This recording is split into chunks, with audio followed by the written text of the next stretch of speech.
نحمده ونصلي على رسوله الكريم اما بعد فاعوذ بالله من الشيطان الرجيم بسم الله الرحمن الرحيم رب اشرح لي صدري ويسر لي امري واحلل عقدة من لساني يفقهوا قولي.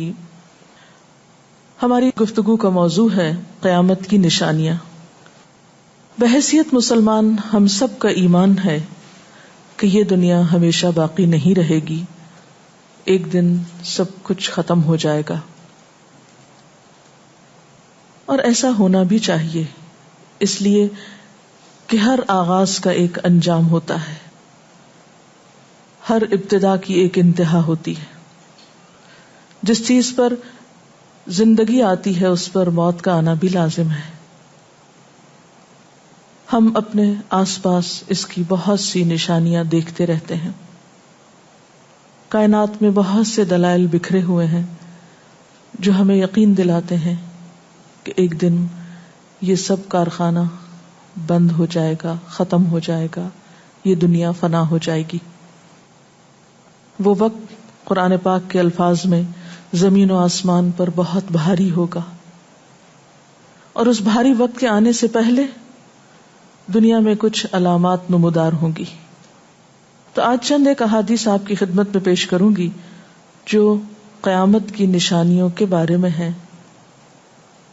اس سے ایک تو ہمیں اپنے عمل کا جائزہ لینے کا موقع ملے گا، دوسرے ان سے یہ بات سامنے آتی ہے کہ نبی صلی اللہ علیہ وسلم کی باتیں کتنی سچی باتیں تھیں. وہ لوگ جو حدیث کا انکار کرتے ہیں یا احادیث کا مذاق اڑاتے ہیں، وہ ان احادیث کی روشنی میں آج کے حالات کو دیکھ سکتے ہیں کہ آپ صلی اللہ علیہ وسلم نے اللہ تعالی کی بھیجی ہوئی وحی کی روشنی میں جو باتیں فرمائیں آج وہ ہم اپنی آنکھوں سے دیکھ رہے ہیں. بہرحال اس وقت میرے سامنے حضرت ابو ہریرہ رضی اللہ تعالی عنہ کی حدیث ہے جسے ابن خزیمہ نے روایت کیا ہے.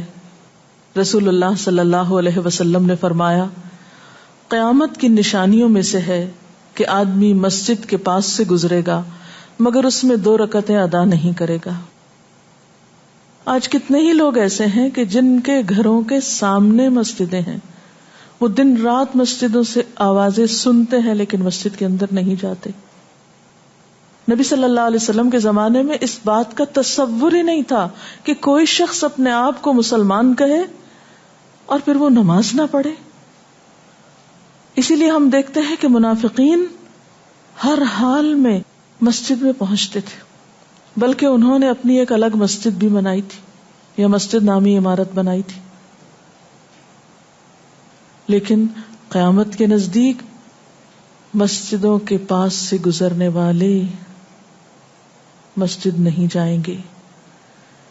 ایک اور حدیث میں آتا ہے، حضرت انس فرماتے ہیں رضی اللہ تعالی عنہ کہ اللہ کے رسول صلی اللہ علیہ وسلم نے فرمایا، لوگوں پر ایک ایسا دور آئے گا کہ ان میں اپنے دین کی حفاظت پہ صبر کرنے والا اس شخص کی مانند ہوگا جو آگ کے انگارے کو اپنی مٹھی میں تھامنے والا ہے.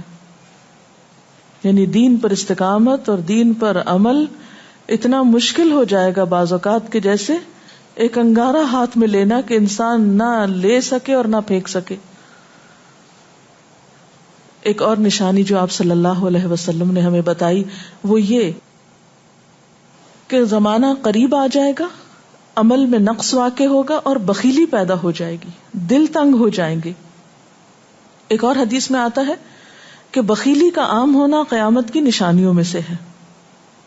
آج آپ دیکھیں کہ بسا اوقات انسان کے پاس اللہ کی دی ہوئی بے شمار نعمتیں ہوتی لیکن انسان ان نعمتوں میں کسی کو شریک نہیں کرتا.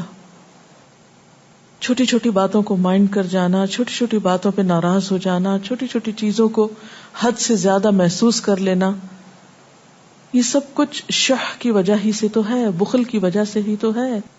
بخل صرف مال میں نہیں ہوتا، بخل تمام نعمتوں میں ہوتا ہے اگر ان میں اللہ کے دوسرے بندوں کو بطور شکر کے شریک نہ کیا جائے. ایک اور حدیث میں آتا ہے، مجموع الزوائد میں یہ حدیث روایت ہوئی ہے، رسول اللہ صلی اللہ علیہ وسلم نے فرمایا کہ لوگ سخت اور بخیل ہو جائیں گے، یعنی ان کے دل سخت ہو جائیں گے اور ان کے اندر بخل عام ہو جائے گا. ایک اور نشانی قیامت کی آپ صلی اللہ علیہ وسلم نے یہ بتائی کہ مساجد میں زیب و زینت بہت ہوگی، یعنی نمازی تو کم ہوں گے لیکن مسجدیں سجائی بہت جائیں گی. حضرت انس بن مالک کی روایت ہے، مسند احمد نے اس کو روایت کیا ہے، رسول اللہ صلی اللہ علیہ وسلم نے فرمایا قیامت قائم نہیں ہوگی یہاں تک کہ لوگ مسجدوں میں فخر و مباحات کریں گے، یعنی مسجد کے بنانے میں، اس کے سجانے میں، اس کی آرائش میں ایک دوسرے کا مقابلہ کرنے لگیں گے. ایک اور حدیث میں آتا ہے کہ قیامت کی علامات میں سے ہے کہ لوگ مسجدوں کو سجایا کریں گے، یعنی اللہ تعالیٰ کو نماز پڑھ کے خوش کرنے کی بجائے مسجد بنا کے سجا کے خوش کرنے کی کوشش ہوگی. حضرت ابو الدرداء سے روایت ہے کہ جب تم لوگ مسجدوں کو سجانے لگو، قرآن کو مزین کرنے لگو تو تمہاری بربادی ہے، کیونکہ قرآن پاک پڑھنے کے لیے آیا، محض سجانے کے لیے نہیں. آج آپ دیکھیں کہ بسا اوقات ہم اسے پڑھتے کم ہیں، سمجھتے کم ہیں، اس کے مطابق زندگی نہیں بسر کرتے، لیکن خوبصورت انداز میں سنہری الفاظ میں لکھوا کر گھروں میں سجا دیتے ہیں. تو قرآن پاک سجانے کے لیے نہیں آیا، وہ تو ہدی للناس ہے، ساری انسانیت کی ہدایت کے لیے آیا ہے، لیکن ہم نے اس کا بس اتنا ہی فائدہ اٹھایا کہ اسے خوبصورت انداز میں لکھ کے طاقوں میں سجا دیا. اسی طرح ایک اور نشانی کہ انسان حلال حرام کی پرواہ نہیں کرے گا. رسول اللہ صلی اللہ علیہ وسلم نے فرمایا، صحیح بخاری کی روایت ہے، لوگوں پہ ایسا وقت ضرور آنے والا ہے کہ آدمی اس بات کی بالکل فکر نہیں کرے گا کہ جو مال اس نے حاصل کیا ہے وہ حلال ہے یا حرام ہے، یعنی کس ذریعے سے حاصل کیا ہے. ایک اور حدیث میں آتا ہے کہ قیامت سے پہلے سود پھیل جائے گا. ایک اور روایت میں آتا ہے کہ ہر شخص تک اس کا کچھ نہ کچھ غبار پہنچے گا، یعنی کچھ لوگ تو براہ راست اس میں انوالو ہوں گے اور کچھ لوگ انڈائریکٹلی اس سے متاثر ہوں گے. اسی طرح قیامت کی نشانیوں میں سے ایک اور نشانی دیگر امتوں کی مشابہت اور تقلید ہوگی. حضرت ابو سعید رضی اللہ تعالی عنہ سے روایت ہے، رسول اللہ صلی اللہ علیہ وسلم نے فرمایا، تم اپنی سابقہ امتوں کی ایک ایک بالشت اور ایک ایک گز میں اتباع کرو گے، یعنی چھوٹے سے چھوٹے معاملے میں اور بڑے سے بڑے معاملے میں ان کی پیروی کرو گے، حتیٰ کہ اگر وہ کسی سانڈے کے سوراخ میں داخل ہوئے ہوں گے، یعنی گوہ کے سوراخ میں، تو تم بھی ان کی پیروی کرو گے، اس سوراخ میں بھی گھسو گے. ہم نے پوچھا، یا رسول اللہ صلی اللہ علیہ وسلم، کیا آپ کی مراد یہود و نصارہ ہیں؟ فرمایا، پھر اور کون؟ اور آج ہم مسلمان دیکھ سکتے ہیں کہ ہم کس کی پیروی کر رہے ہیں، کتاب اللہ اور سنت رسول اللہ صلی اللہ علیہ وسلم کی یا کسی اور کی. قیامت کی نشانیوں میں سے ایک نشانی زلزلے بکثرت آئیں گے. حضرت ام سلمہ سے روایت ہے، مسند احمد میں یہ روایت آتی ہے، رسول اللہ صلی اللہ علیہ وسلم نے فرمایا، قیامت سے پہلے موت کی سخت وبا پھیلے گی، پھر زلزلوں والے سال آئیں گے. ایک اور روایت میں آتا ہے، قیامت کی نشانیوں میں سے ہے کہ ناگہانی موت کثرت کے ساتھ ہوگی، یعنی اچانک ڈیتھ، یکا یک بیٹھے بیٹھے فوت ہو گئے. امام بخاری نے اس حدیث پر کچھ شعر بھی لکھے ہیں جن کا ترجمہ ہے، فارغ وقت کو غنیمت سمجھ کر کچھ رکوع کر لو، یعنی فارغ بیٹھنے سے بہتر ہے کچھ نوافل پڑھ لو، قریب ہے کہ تیری موت اچانک واقع ہو. تم کتنے ہی صحت مند لوگوں کو دیکھتے ہو جن کی صحت مند جانیں اچانک فوت ہو جاتی ہیں، یعنی ختم ہو جاتی ہیں. حافظ ابن حجر عسقلانی جنہوں نے بخاری کی شرح لکھی ہے فتح الباری، وہ کہتے ہیں یہ عجیب اتفاق ہے کہ امام بخاری خود بھی اسی طرح اچانک فوت ہوئے تھے. یعنی اچانک موت جو ہے وہ کسی پر بھی آ سکتی ہے، کوئی نیک ہو یا بد ہو. ہم یہ نہیں کہہ سکتے کہ ہم بہت نیک ہیں یا ہم بڑے اچھے کام کرتے ہیں تو ہمارے ساتھ یہ معاملہ نہیں ہو سکتا، یہ کسی کے ساتھ بھی ہو سکتا ہے. اس لیے جو وقت آج ہمیں حاصل ہے، جو لمحات آج ہمیں ملے ہیں، ان کو غنیمت سمجھیں اور نیکی کے کام میں پیچھے نہ رہیں. پھر قیامت کی نشانیوں میں سے ایک نشانی یہ بھی بتائی گئی کہ لوگ جان پہچان والوں کو بس سلام کریں گے. عامر بن اسود فرماتے ہیں رضی اللہ تعالی عنہ کہ ہم حضرت عبداللہ بن مسعود کے ساتھ ایک مسجد میں گئے تو جماعت کھڑی تھی، پھر لوگوں نے رکوع کیا اور ہم بھی رکوع کرتے ہوئے ساتھ شامل ہو گئے۔ اتنے میں ایک آدمی آیا اور کہنے لگا، ابو عبد الرحمن، یہ عبداللہ بن مسعود کی کنیت ہے، آپ کو سلام۔ عبداللہ بن مسعود نے حالت رکوع ہی میں فرمایا، اللہ اور اس کے رسول صلی اللہ علیہ وسلم نے سچ کہا تھا۔ نماز کے اختتام پر کچھ لوگوں نے آپ سے پوچھا کہ آپ نے فلاں شخص کے سلام پر یہ کیوں کہا کہ صدق اللہ و رسول، اللہ اور اس کے رسول صلی اللہ علیہ وسلم نے سچ کہا۔ ابن مسعود نے فرمایا، میں نے نبی صلی اللہ علیہ وسلم سے سنا کہ قیامت کی نشانیوں میں سے ہے کہ سلام صرف پہچان والوں کو کیا جائے گا۔ یعنی آپ کسی مجلس میں جاتے ہیں، مسنون طریقہ کیا ہے، اگر آپ کسی گیدرنگ میں جائیں سب کو بیک وقت السلام علیکم کہیں، لیکن بہت دفعہ آپ نے دیکھا ہوگا کہ لوگ آتے ہیں سب کو نہیں پوچھتے، ان میں سے جو جان پہچان والا ہوتا ہے اس کا نام لے کر بس سلام کرتے ہیں۔ پھر اسی طرح ایک اور نشانی یہ کہ لوگ دعا اور طہارت میں زیادتی کریں گے۔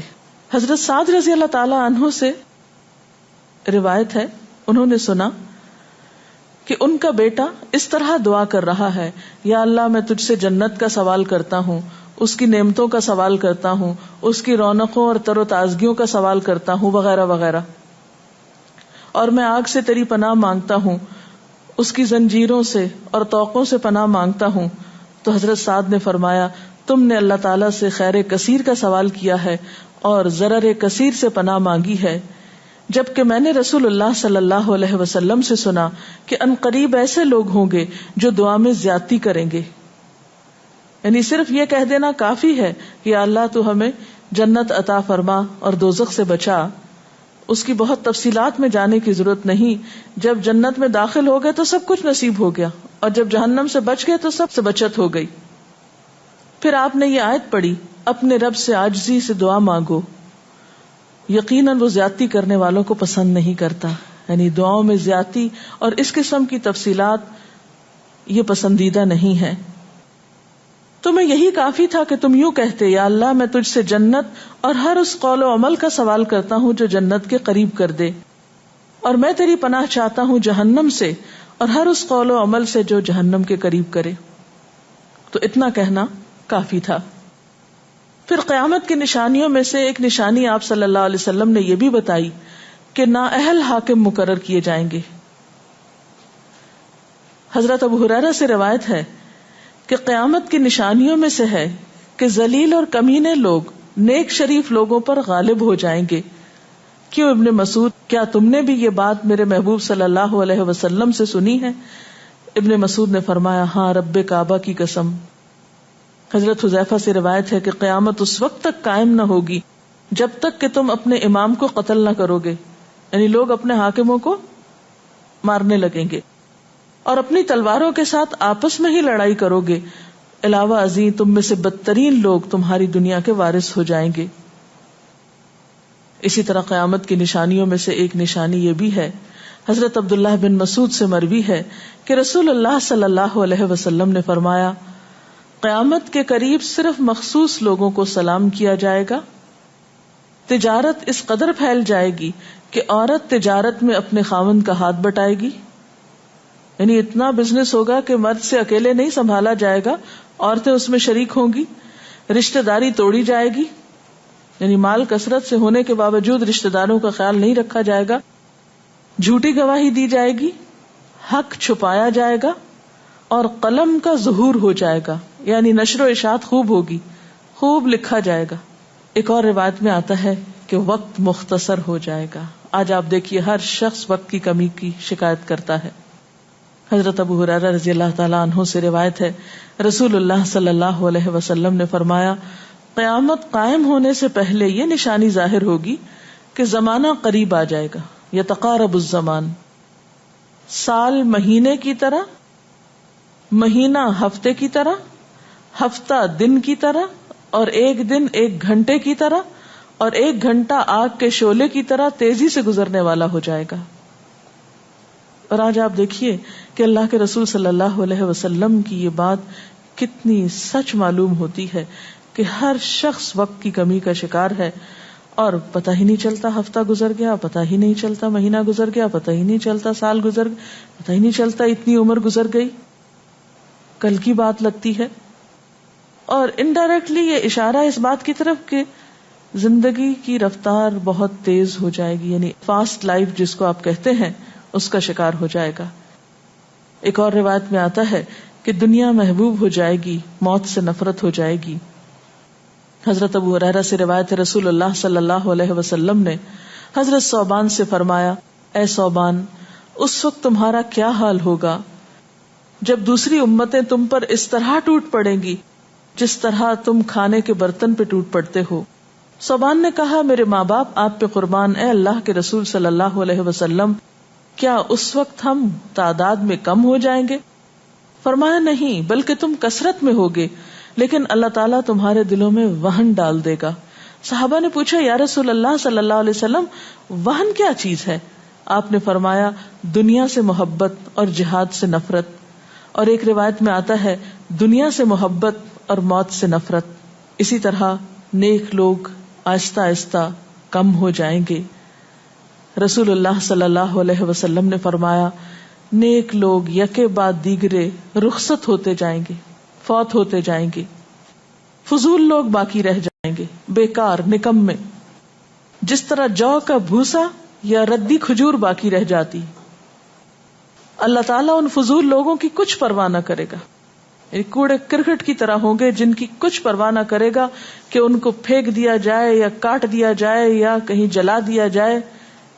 ایسے لوگوں کی اللہ تعالیٰ کو کچھ بھی ضرورت نہیں ہو. حضرت عمرو بن شعیب اپنے والد سے اور اپنے دادا سے روایت کرتے ہیں، رسول اللہ صلی اللہ علیہ وسلم نے فرمایا، لوگوں پر ایک ایسا وقت آئے گا کہ ان کی خوب چھانٹی صفائی کی جائے گی تو فضول لوگ باقی رہ جائیں گے اور نیک لوگ ختم ہو جائیں گے. پھر آپ نے اپنے دونوں ہاتھوں کی انگلیوں کو آپس میں ملا کر فرمایا، اس طرح ان کے وعدے اور امانتیں خلط ملط ہو کر رہ جائیں گے اور وہ اختلافات کا شکار ہو جائیں گے. یعنی نہ ان میں وعدوں کا پاس ہوگا، نہ امانتوں کی ادائیگی کا احساس ہوگا، اور وہ ایک ہی چیز جانیں گے اور وہ لڑائی جھگڑا، اختلافات. کیونکہ کوڑا کرکٹ ہے نا، کوئی وزن تو اس کا ہے نہیں، کوئی اصول تو ہے نہیں، کسی نیک کام میں استقامت تو ہے نہیں، بس جدھر کو پانی جا رہا ہے اس پہ بہ رہے ہیں، ہوا چل رہی ہے اس پہ اڑ رہے ہیں. تو ایسے نکمے اور بیکار لوگ باقی بچیں گے اور پھر ایک دن دنیا اپنے اختتام کو پہنچ جائے گی. ہر گھر میں فتنہ داخل ہو جائے گا. حضرت عوف بن مالک فرماتے ہیں کہ میں غزوہ تبوک کے موقع پر رسول اللہ صلی اللہ علیہ وسلم کی خدمت میں حاضر ہوا جبکہ آپ اس وقت چمڑے کے ایک خیمے میں تشریف فرما تھے. آپ نے فرمایا، قیامت کی 6 نشانیاں گن لو. پھر ایک ایسا عام اور تباہ کن فتنہ ہوگا کہ عرب کا کوئی گھر بھی اس کی لپیٹ میں آنے سے محفوظ نہ رہ سکے گا. تو اللہ تعالیٰ سے دعا ہے کہ وہ ہمارے ایمان اور عمل کی حفاظت فرمائے اور ہمیں نیکی کی توفیق عطا فرمائے، اپنی ذمہ داریوں کو صحیح معنوں میں پورا کرنے کی توفیق عطا فرمائے. اگر آپ کے ذہن میں کوئی سوال ہو تو آپ کر سکتے ہیں. جو لوگ قیامت کی ان علامات کا مذاق اڑاتے ہیں اور کہتے ہیں کہ یہ حالات تو بہت عرصے سے ہیں، قیامت آنی ہوتی تو آ چکی ہوتی، تو ہم کیا کر سکتے ہیں، انہیں کیسے سمجھا سکتے ہیں؟ دیکھیے کہ جو لوگ مذاق اڑانے پر تل جاتے ہیں ان کا کوئی علاج نہیں. نبی صلی اللہ علیہ وسلم کے زمانے میں بھی ایسے لوگ موجود تھے جو دین کے شاعر کا مذاق اڑاتے تھے. قرآن نے ایسے لوگوں کو منافق بتایا ہے. اور بات یہ ہے کہ جب قیامت آئے گی تو پھر کسی سے پوچھ کر نہیں آئے گی، اس کا وقت تو اللہ تعالیٰ کو معلوم ہے، اور جب آ جائے گی تو کوئی اس سے فرار حاصل نہیں کر سکے گا. آج ہمیں اللہ تعالیٰ نے اختیار دیا ہے، چاہیں تو کسی چیز کو مانیں اور چاہیں تو انکار کر دیں، لیکن جب اصل حقیقت سامنے آئے گی تو پھر ہم انکار نہ کر سکیں گے. آپ نے بتایا کہ قیامت کی نشانیوں میں ہے کہ طہارت میں بھی زیادتی کی جائے گی، تو اس سے کیا مراد ہے؟ اس کا معنی یہ ہے کہ لوگ طہارت حاصل کرتے وقت وسائل یا ریسورسز کو بہت ضائع کریں گے. مثلاً یہ کہ وضو کرتے وقت بہت زیادہ پانی لنڈھانا، بہت صابن گرانا، اسی طرح نہاتے وقت بہت پانی ضائع کرنا. نبی صلی اللہ علیہ وسلم کے زمانے میں پانی کی قلت بھی ہوتی تھی، لیکن اس کے باوجود آپ صلی اللہ علیہ وسلم کی تعلیمات میں ہے یہ بات کہ ایک شخص کو آپ نے فرمایا تھا کہ خواہ تم دریا کے کنارے بیٹھے ہو پھر بھی وضو کے لیے اتنا ہی پانی لو جتنا تمہاری ضرورت ہے، یعنی بہت زیادہ پانی ضائع نہ کرو. آج ہم دیکھتے ہیں کہ بہت سے وسائل کے ذریعے پانی کا حصول بعض علاقوں میں بہت آسان ہو گیا ہے اور لوگ بہت ناقدری کے ساتھ پانی ضائع کرتے ہیں. مثلا بعض دفعہ دیکھا گیا ہے کہ برش کرنے کے وقفے میں ٹیپ کھول دی جاتی ہے، بعض اوقات 5 منٹ تک ٹیپ میں سے پانی بہتا رہتا ہے اور آرام آرام سے لوگ اپنی طہارت اور صفائی کا اہتمام کرتے رہتے ہیں. تو کسی بھی طرح کے وسائل کو ضائع کرنا جو ہے وہ اسلامی تعلیمات کے خلاف ہے، خواہ وہ دین کے کسی کام کے کرنے میں ہی کیوں نہ استعمال کیے جائیں، وضو جیسی چیز میں ہی کیوں نہ استعمال کیے جا رہے ہوں. تو طہارت میں مبالغہ آرائی کا مطلب یہی ہے، وسائل کا ضیاع. دعا میں زیادتی کا مقصد کیا لمبی دعاؤں کا بھی مراد یہ ہوگا؟ اصل میں دعا تو حسب ضرورت کی جا سکتی ہے، حسب موقع. کبھی آپ کے پاس وقت زیادہ ہوتا ہے تو آپ دیر تک بھی دعا کر سکتے ہیں، مخصوص اوقات میں، مخصوص قبولیت کی جگہوں پر. لیکن سنت کے طریقے سے ہٹ کر مبالغہ آرائی کے انداز میں دعا کرنا اور پھر ردیف قافیے ملا کر دعا کرنا یا شعر و شاعری کے انداز میں دعا کرنا، ان چیزوں سے منع کیا گیا. وآخر دعوانا ان الحمد للہ رب العالمین. سبحانک اللہم وبحمدک نشہد ان لا الہ الا انت نستغفرک ونتوب الیک. والسلام علیکم ورحمۃ اللہ وبرکاتہ.